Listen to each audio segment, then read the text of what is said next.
Hello and welcome back to Let's Play Modded Fallout New Vegas. This is like the third take now, because I keep forgetting to start my stopwatch. I just got through the character creation, and I've also tweaked the audio settings, so let me know if this sounds better. Hopefully it does. Let me try to get you a shot of the new character. Come on. Come on. I know I can zoom in, but I just don't. I'm just too lazy. There. Hopefully that looks kind of better than the default. I was going for the Native American look. Now we just need Doc Mitchell to see us out. Here, these are yours. Was all you had on you when you was brought in. I hope you don't mind, but I gave the note a look. I thought it might help me find a next of kin. But it was just something about a platinum chip. Well, if you're heading back out there, you ought to have this. They call it a Pip-Boy. I grew up in one of them vaults they made before the war. We all got one. Ain't much use to be now, but you might want such a thing after what you've been through. I know what it's like having something taken from you.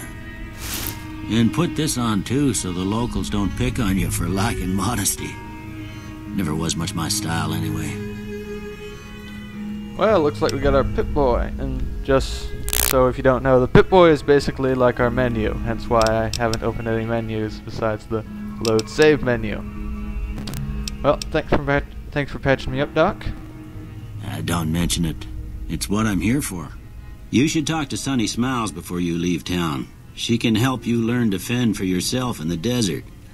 She'll likely be at the saloon. I reckon some of the other folks at the saloon might be able to help you out too. And the metal fella, Victor, who pulled you out of your grave. Anyway, you ever get hurt out there, you come right back. I'll fix you up. But try not to get killed anymore. In hardcore mode. Hardcore mode basically, well, it does a lot of things.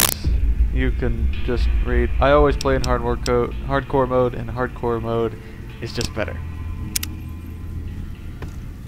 There. So, yeah. Back in the saddle. So about the build. Oh wait, let's see. We have something new. This little picture in the background instead of the usual blackness of the Pip-Boy. This is a mod I got called Sweet Anime Backgrounds for Pip-Boys. Something to that.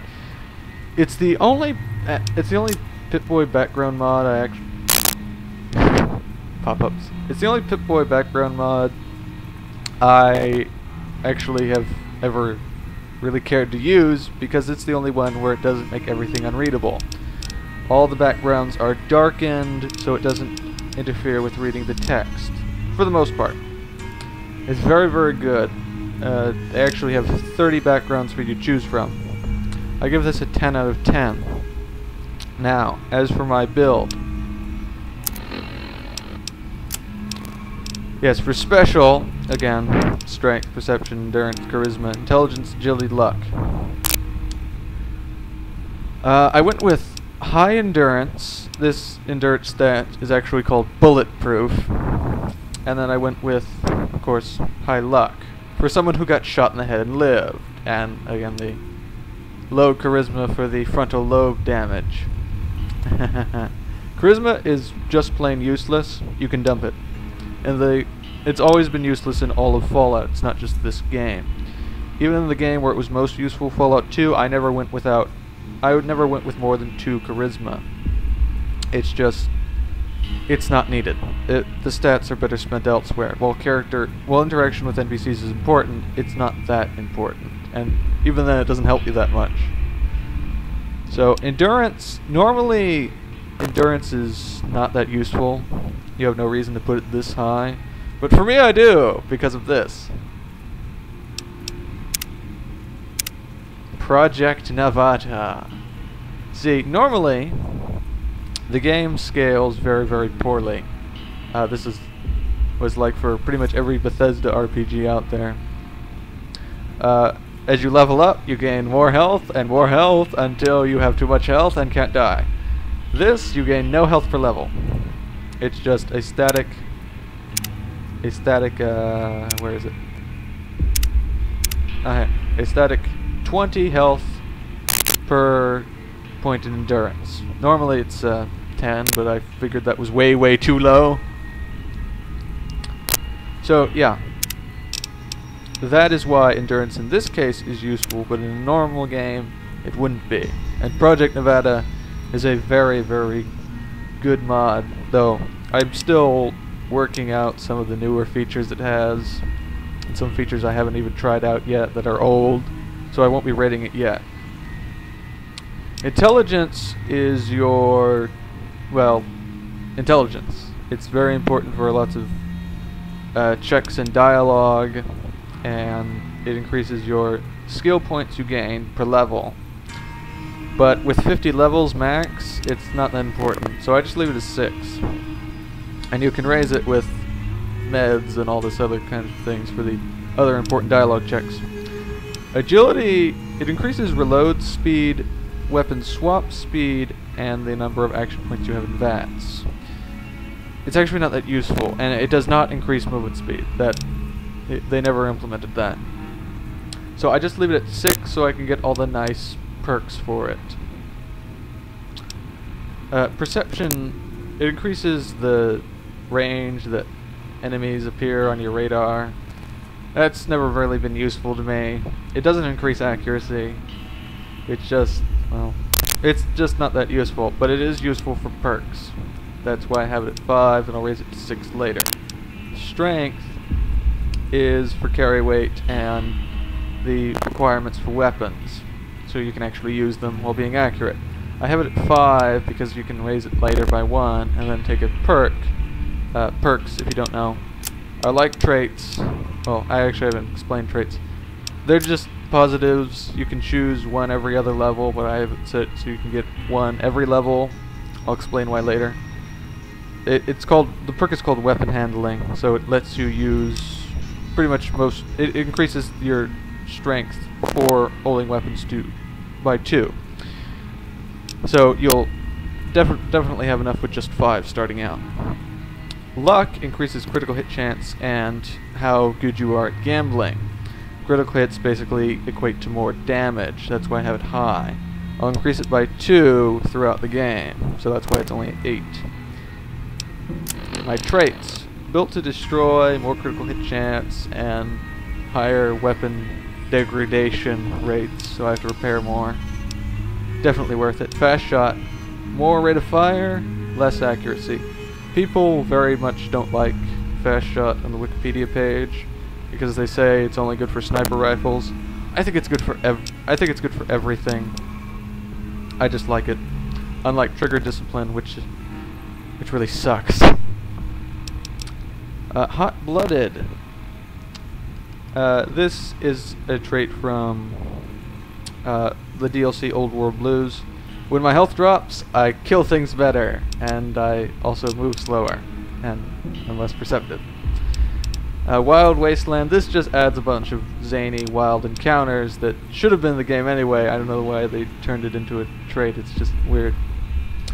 As for skills, a lot of things to explain here. You have your weapon skills, unarmed, melee weapons, guns, explosives, energy weapons. I went with guns and explosives. You can raise 3 skills by 15 starting out. So yeah, guns, explosives, and survival. Survival is one of the 2 healing skills along with medicine. In a normal game, hang on. Sorry about that. In a normal game, in normal game, medicine is better, but in hardcore mode, survival is better. That's just the rule. And sneak, I don't ever sneak. Repair and science, I will raise a lot. And lockpick, I just ignore, because thanks to Project Nevada, explosives can blow apart locks, which is great. So that's basically the build. I just like guns and explosives, okay? I don't like energy weapons that much. So yeah, and this is our this will be explained later. So I can't actually equip any weapons right now until I leave this place.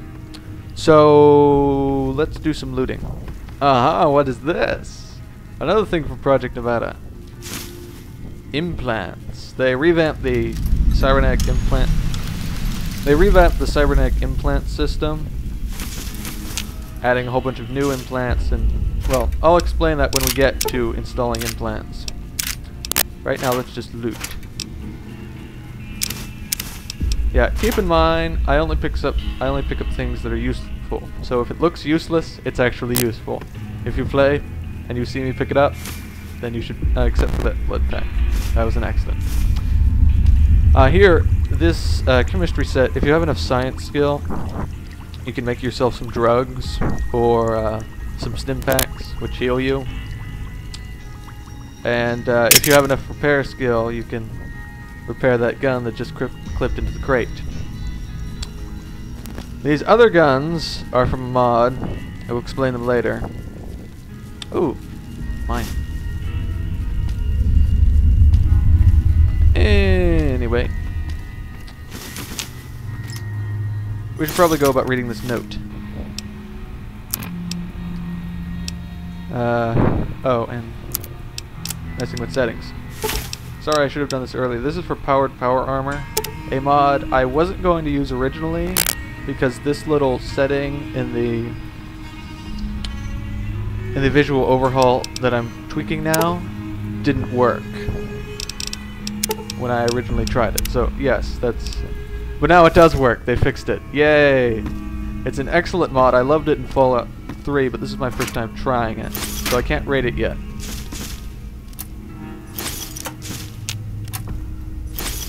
Mine things. Knives and guns and bullets and things. Cigarettes. Always pick up cigarettes. They say caps are the currency here, bottle caps. It's really cigarettes. It's a secret. Oh, and yes, caps. The basic currency for just the anarchic wasteland areas. The NCR and Legion have their own currencies, but they still accept caps. Pilot light, that's useless. Pilot light. Wait. What's it? Oh, okay. Yeah, bottle caps are currency from way back in the original Fallout. Though not in Fallout 2. Because people grew out of that after a while. Ah. And in case you didn't know, it's been way too long since I've played and I'm not used to the controls. They're a little odd. See, I'm changing my camera when I don't even mean to. Alright, what else we got here? Loot! Hey, what's this? Aha, magazine. Magazines apply temporary skill increases. That one I think was for medicine. Mostly useless. It only increases by 10 points or more if you have a certain perk. But really, who would get that perk? Now, normally I'd be stepping out and we'd go into the wild, wild wasteland, but I want to explain a few more things. Courier's Stash, the 6th DLC, I only got it because I really support this game, but it gives you way too much stuff when you first start, and most of it's not useful. The tribal armor is completely useless. The armored jumpsuit is mostly useless. It's pretty much just the lightweight leather armor and the lightweight metal armor, and they're the only things you're going to use. The weapons are mostly good though I can't equip them right now. So that was episode 2. In episode 3 we will be stepping out into the wild, wild wasteland to get blinded by light. Bye!